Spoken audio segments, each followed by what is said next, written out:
Good afternoon, council staff and our special guests today. We have the students from Molong Central School, Olivia Philpott and Madison Woodley, and from Yeovil Central School we have Brooke Haycock and Nathaniel Scanlon. And their teachers, I presume we've got a couple of teachers here too. So welcome everybody to our June Ordinary Council meeting. Please be advised that this council meeting is being recorded and live streamed. By speaking at this meeting, you agree to being recorded and live streamed. Please ensure that if and when you speak, you are respectful to others and use appropriate language at all times. Cavong Council accepts no liability for any defamatory or offensive remarks or gestures made during the course of this meeting. The recording of this meeting will be made publicly available on Council's website. I'll call the first item, which is applications for leave of absence. Could I have a mover and a seconder? Moved by Councillor Oldham, seconded by Councillor Weaver. We have a full quota, so I'll put that. All those in favour? Against? That's carried. Item 2 is declarations of interest. Mover and a seconder, please. Moved by Councillor Rawson, seconded by Councillor Nash. Does anybody have anything to declare? Nothing? All right, thank you. I'll put that. All those in favour? Against? That's carried. Item 3 is declarations for political donations. Moved by Councillor Weaver, seconded by Councillor Oldham. I have nothing to declare. Anybody else have anything to declare? I'll put that. All those in favour? Against? That's carried. All right, I'll now adjourn the ordinary meeting. Right, we're back on. All right. Just for your info too, Canowindra will address, I think, at the next meeting. Canowindra High School will be at the next meeting. Yep. All right, item 4 is a mayoral minute of appointment. I have tabled a report. Councillor Rawson has, I know that. Councillor Jones has. Councillor Orion is doing one. Anybody else table a report? Yep. Councillor Batten has, yep. Has anybody got anything verbal for the mayoral minute of appointment? Nope.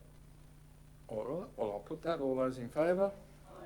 Against? That's carried. Item 5 is committee of the whole. Could I have a mover and a seconder, please? Moved by Councillor Poole, seconded by Councillor Orion. Does anybody have anything for the committee of the whole?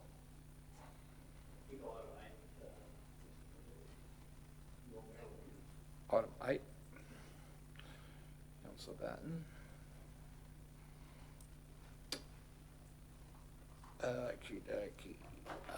Anything else for mayoral, for committee of the whole?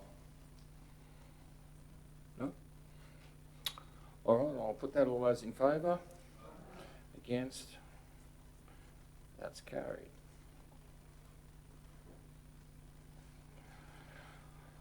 All right, item 6 is confirmation of the minutes of previous meetings, being the ordinary council meeting, the June committee meetings, both the economy and the transport committees. Could I have a mover and a seconder, please? Moved by Councillor Poole, seconded by Councillor Nash.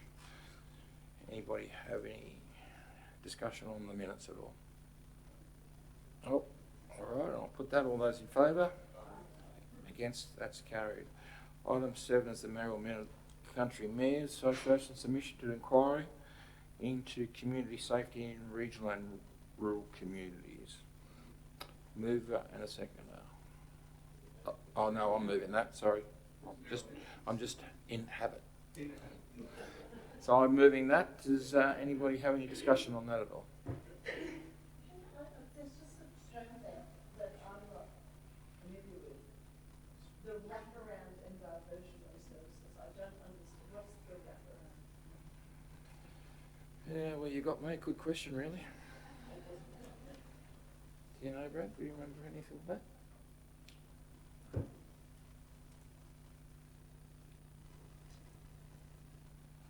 No, I have to take it on notice for you and I'll find out. Yeah. See, they're produced. Yeah.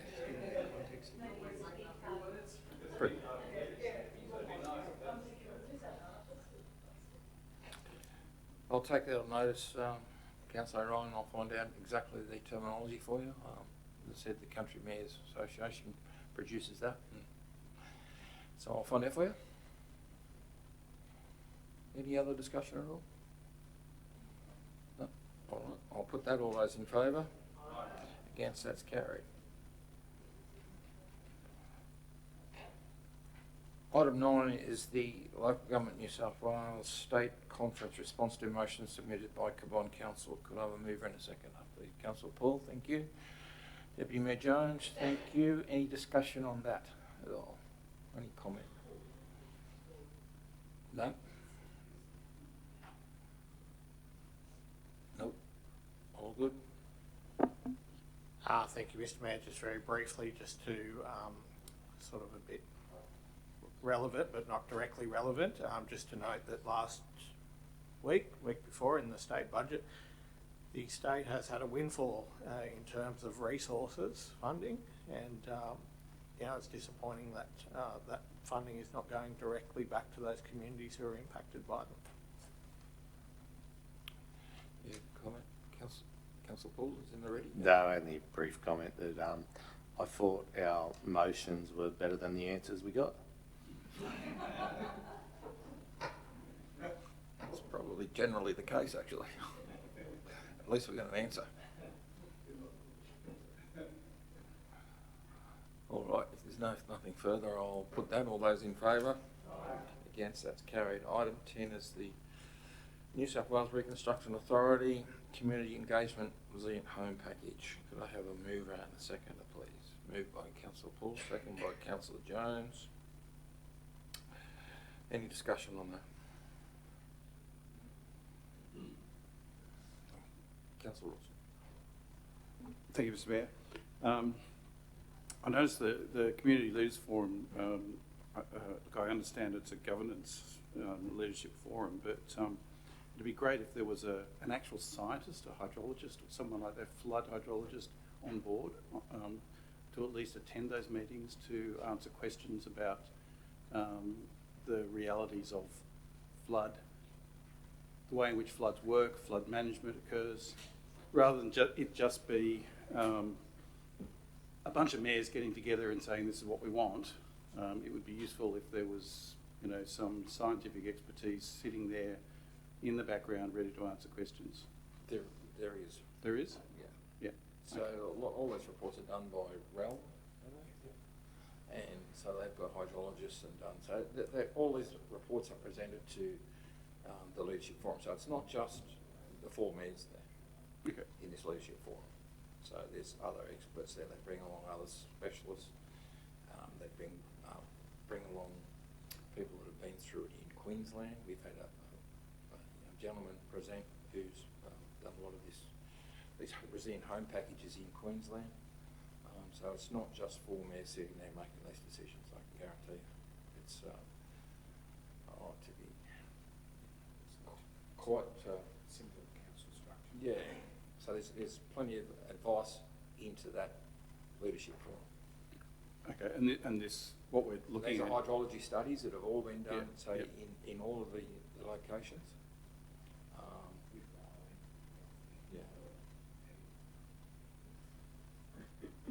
It seemed a little strange that we were being asked to...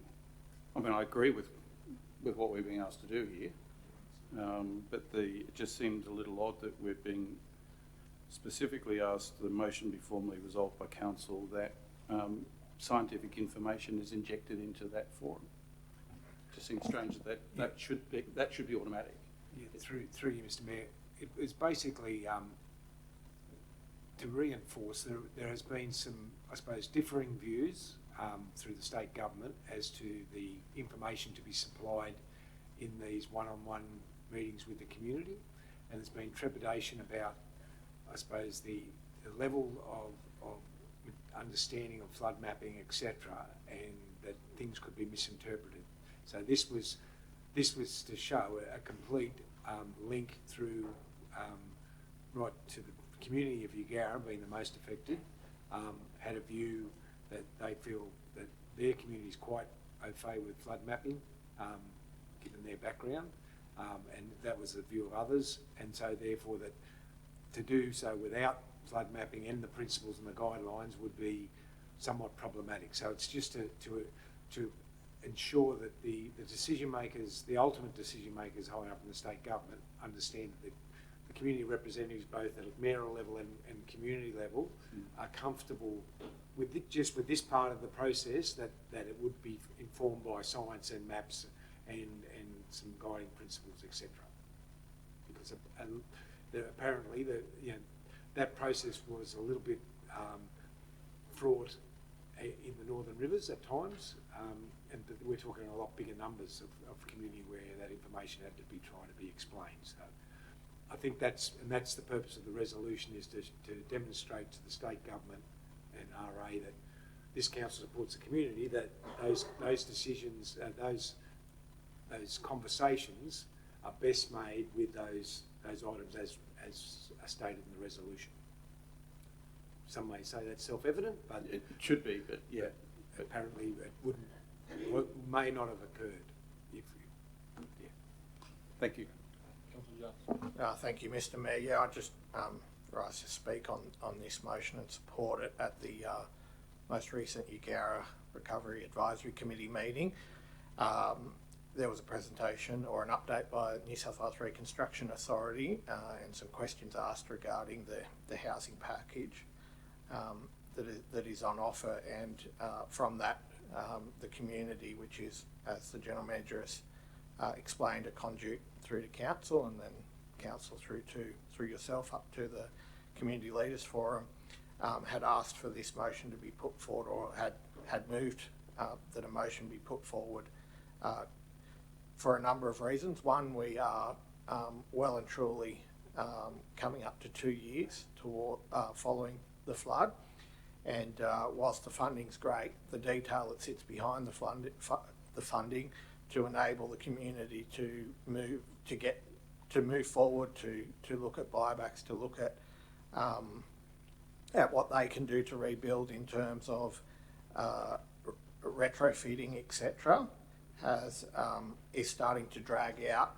And then the other part of this too was that for those individuals, when they are being presented with that information, to ensure they have all the information available to them so that they can make the most informed decision. So that's how this, I suppose, motion came about and why I support it. And I encourage the state government to, as soon as possible, get back out into our communities and give those people impacted by the flood the information they require to be able to move forward. Thank you. Just a further comment in regards to this. Everybody's aware that I went to Canberra and met with the Prime Minister, and the focus of that was to indicate to him, which he had already been told, that basically the Leadership Forum has identified very early that simply $40 million in this housing package is not enough money. And I put that blunt to him, that it is not enough money, and put him on notice that we're going to need more money. Basically, his response was the state government has to get this moving. So he's quite sitting back there, and he's quite happy if asked by the state government to prop up this funding, he will do it. So that was the message that he gave me, that really it's now back in the hands of the state government. And as I explained to him, once again, it's a bit of like this all the time, where they're blaming each other to get the ball rolling. So that was quite a clear message for him, that the state government has to get this ball rolling and to get things ticking over. So once again, I guess the issues that are coming out of these leadership forum are the fact that there's no sort of agreement on some of the policies moving forward, and that's coming from politicians. So basically, it's back to the next stage of this meeting, and we've got to progress it. And I put that on notice at the last leadership forum, but we've got to progress this. As much as we've got to make sure we get it right. Yes, we do have to make sure it's right, but we need to get this funding out to these people. It's nearly 2 years, and the time is to get the ball rolling.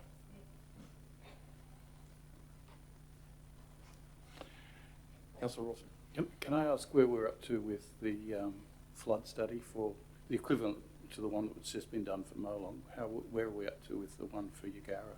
I think we're getting off track a little bit here. Oh, sorry, You can ask so that it's question. related, but Yeah. it's not unrelated. Yeah. Well, I'll get that answer for you. Would you like to move into committee of the whole, Mr Mayor? All right, we can now. All right. Can I have a seconder there that we move in committee of the whole? Councillor Rawson, thank you. All those in favour? Against? That's carried, so we're in committee of the whole. So answer your question. Where's it at? Through you, Mr Mayor, we have engaged Lyle and Associates, the same company that did the Molong flood study, to do both the Eugowra and the Canowindra flood study reviews concurrently. They are at the stage of detailed survey to pick up features within the townships, such as drainage pipes and so on. That will go on for the next month or so. Then they'll start undertaking the detailed modelling of that. That project is still a significant timeline still on that. It is a complex bit of work. I'd expect to get to where we are at the moment with in Molong with a flood study itself. We're still looking at around the 12 to 16 months. Thanks, Matt. Thanks. Thank you, Mr Mayor. A supplementary question. How far are we away from developing up a new DCP for Eugowra?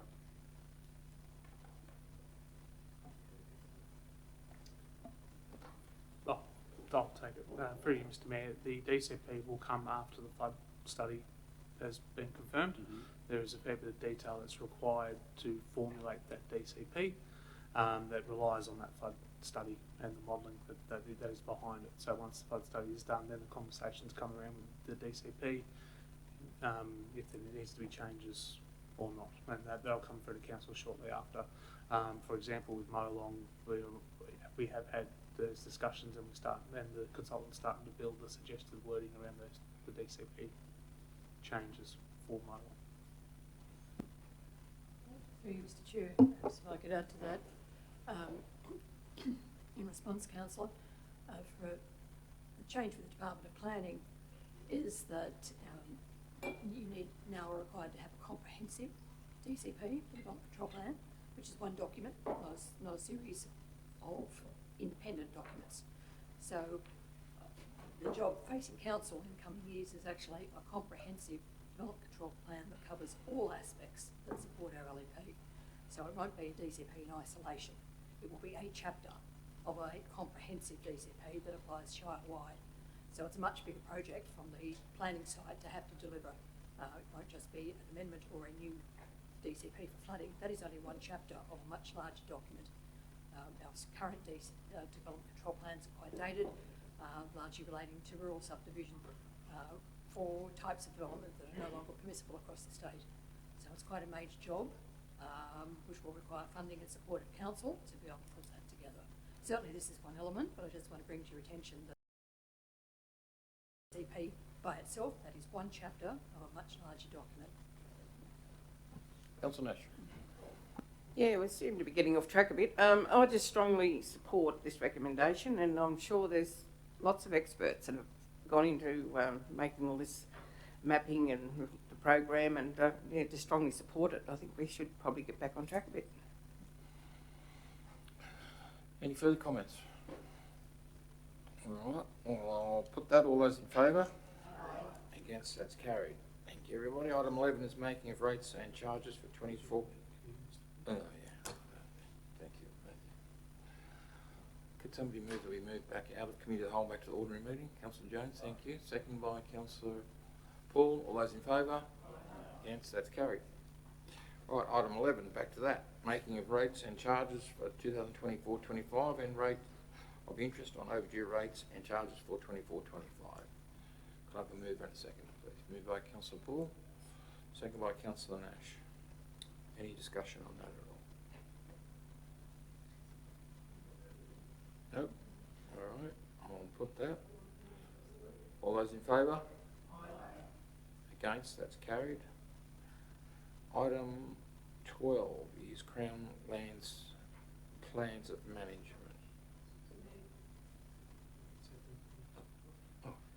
Moved by Councillor Weaver, second by Councillor Batten. And the Deputy GM's just indicated he would like to speak to that. Through Mr Mayor, my sincere apologies. It appears that annexure number 2 is blank, and that is the annexure for the Canowindra and Kidal caravan parks and swimming pools. Through you, Mr Mayor, if I may suggest that recommendation 1B be deleted, and the report for that will be brought to the future council meeting. I apologise, Mr Mayor. All right, so is everybody clear? The mover and second are clear with that. So the recommendation is that council, 1, endorse the draft plans of management, A, for Crown Reserve, a generic plan of management, and B, Canowindra and Kidal caravan parks and swimming pools. So we're going to delete item 1 and just go 2 and 3. No. Is that right? Sorry, Mr Mayor, just So just item B. item 1A is the only one that council should be looking at, because B, the annexure is blank. So item B of item 1 is deleted. You happy with that? Yep. Councillor Batten? Okay, everybody clear with that? Yep. So B will come back at the next meeting. Any discussion on that? Councillor Rawson. Thank you, Mr Mayor. Just a couple, I certainly support the recommendation that we endorse the plans, just with a couple of provisos though. Firstly, there's a mention of Mount Canobolas in there at least once or twice. It should be updated to its full name now, Mount Canobolas. Particularly as the first mention of it that I saw was in a section related to the cultural heritage of the location, so I think it would be really important we get that right. The other thing is our cemeteries, like all cemeteries in rural areas, have been recognised by the scientific community for their they retain some very important native vegetation in those areas that were set aside adjoining the current cemeteries. They were always ever had expansion zones for future internment, and those areas, often fenced off, are now becoming really, really important as locations of the original vegetation for a location. So in terms of our plan of management for some of our cemetery sites, not all of them, just some of them in particular, should take that into consideration, that given the fact that there's unlikely to be expansions of internment into those areas with changes in the way in which we deal with the deceased, that those areas should be managed accordingly as really, really important scientific research sites. The plan of management that's here does identify future research as being an appropriate activity or appropriate use in some of these locations. So I think that should be recognised about the cemeteries. Also, there is a little bit of internal inconsistency in some of it in terms of allowable activities in natural areas, in that they identify that there's no, say, threatened species in some locations. This is particularly in bushland areas, the natural areas, but that doesn't mention the overall community, which may in fact be listed. In the case of Magrota Park, just up the road here, and there's a couple of others I noticed, they're grassy white box woodland, which is actually an endangered ecological community. So if you treat the whole community as one, that's actually listed. Whereas it may not have individual species within it, which are considered to be endangered, the totality of that community is endangered. And so that's not reflected in this document either. So if we could consider making those amendments, or at least highlighting those, that would be good. The reason I bring it up is because some of the allowable activities in some of these bushland areas that are listed here may not in fact be reasonable in an endangered ecological community. But we've got to recognise that there's an endangered ecological community there. In many times in the past, in council meetings and committees, I've highlighted the fact that some of the areas that we currently manage, like roadside corridors, and some of these natural bushland areas, are in fact some of the most important remnants of what was the original native vegetation, and we have a responsibility to look after them. That was it. Thanks. I'll just check with the Deputy General Manager. He's going to take that on notice, speak to the consultant, and we'll bring it back. Any further comment? All right, okay, well, I'll put that where, once again, we're deleting 1B. So I'll put that. All those in favour? Against? That's carried. Thank you. Item 13 is the Canowindra Caravan Park Cabin. Could I have a mover and a second, please? Moved by Councillor Ryan, second by Councillor Weaver. Any discussion on that? Nope. All good? All right, I'll put that. All those in favour? Against? That's carried. Item 14 is questions for next meeting. Could I have a mover and a seconder, please? Moved by Councillor Oldham, seconded by Councillor Rawson. Does anybody have any questions for next meeting?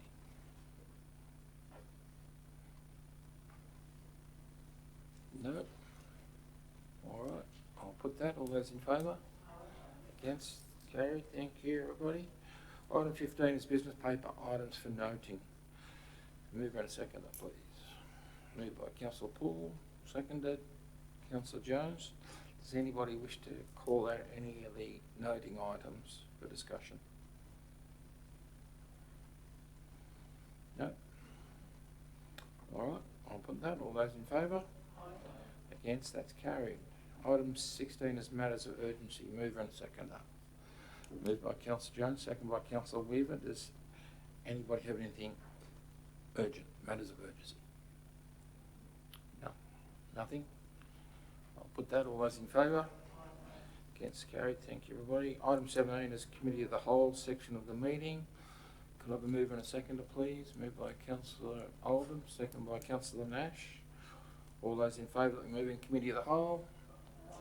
Against? That's carried. Now, item 8 is called out by Councillor Batten. I would suggest you would like to move that, Councillor Batten. Thank you. Moved by Councillor Batten, seconded by Councillor Weaver. Councillor Batten, over to you. Yeah, thank you, Mr. Mayor. Firstly, what I wanted to do is acknowledge the quality of this report. It is extensive. It is certainly enlightening to see the content of it. There's a few things I just wanted to highlight and perhaps propose maybe a course of action for the future. If a couple of the items that are covered in it are the impacts of cost shifting on the communities, on our councils, and it quotes a figure of cost shifting 1.36 billion per year in New South Wales, which costs the average ratepayer $460.67 every year. Now that's not insignificant, not insignificant at all. So my question around that one is, are we in a position to actually do some research that actually shows the real impact on our local government areas within the JO? Because if I'm not wrong, I would expect that that's probably even more significant in regional areas than in the metropolitan areas, where they are in a position to actually raise money that we're not in a position to do. My second comment's around the rate pegging. It's in a similar vein. The impact of rate pegging on councils in our JO is pretty significant. We've talked about previously the factor that actually stops us in responding to things like drought, where if in a regional council, what we would like to do sometimes is probably raise in those good years the rates, and we'd probably actually like to lower them in a period of drought where people just don't have money in their pocket. And we're not just talking about farmers not having money in their pocket, we're talking about the flow and effect of the business houses, which we actually saw in the drought resilience presentation we had last week. So I think there's some further work to be done here around some of that investigation, some of those impacts on our councils in the local government area in the JO. The other thing I wanted to highlight is a figure in there which is quoted of the return on investment from the joint organisation itself. The return on investment at 9.4 to 1. Now that indicates a really high return on investment from the efficiencies gained from being part of the JO. if you directly compare that to a forced amalgamation, which we think Christ we never got involved in, where most of those councils that were involved in forced amalgamations are in real financial difficulty. It highlights the difference between being forced to do something to doing something voluntarily. If we look at the efficiencies that we've gained as a result of being in that JO, our efficiencies from combining not only our JO but also with Riverina to negotiate the electricity agreement we negotiated, fairly significant savings that contribute to this 9.4 to 1. Let's compare that to some of our other industries. If we look at the return on investment from mining, it's about 3.5 to 5. That's what you would expect to get from mining. If you look at agriculture, it's around about 2.5 to 4. If we look at retail, it's about 1 to 1.5. So the efficiencies to be gained from this sort of voluntary organisation are actually enormous. And I just commend this report. It is tremendous. Thanks. I'll pass that on to the chair. The chair. Councillor Rawson. Thank you, Mr. Chair. Oh, sorry, Mr. Mayor. Yeah, look, I totally agree. I read through this and was cheering in the, out the back somewhere, you know, and there were, this is a fairly hard-hitting, doesn't hold back, and says it as it is, and I certainly congratulate the staff of the JO who put this together. I certainly concur with everything that's written here, and I hope that it has some success. I just wanted to make a quick point. I was going to say the same things that Councillor Batten said about our rural councils have fewer accessible funding opportunities than city councils. And so we are, as you know, heavily reliant on grants, and we're also hit with massive depreciation costs for a lot of ageing infrastructure that may have, in fact, some of the larger infrastructure may have actually been built as part of state or federal projects going back 50, 100 years. I'm talking about things like dams. Yet we're dealt the double whammy of depreciation and also then having to deal with that infrastructure, the recreation of it, fixing up. So, yes, look, I concur. The extra thing that I would probably want to see in there there's a mention of the substantial and variable impacts of climate change on service levels needs through drought and severe weather events. I'd also add cascading impacts or what's known as emergent risks in the disaster management plan. So it's not just an individual event and the impact of that, but it's also the carry-on cascading effects of those sorts of things that impact on what councils are able to do. And you get to a point of no return when councils, particularly rural councils, are just not able to catch up. And I think we've already entered that realm.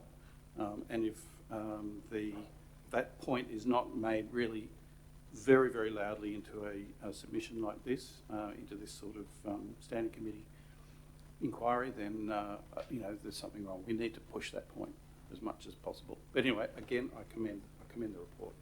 Thank you. It's good. Councillor Nash. There's one thing that sort of sticks out to me, and it's what one of the general managers said. I feel like there are a mob of accountants and grant funding managers standing around me, and I'm the only bloke with the shovel. I reckon that was really good. Which general manager would that be? Thank you very much, and I will pass on our council's comments to the executive officer and the staff.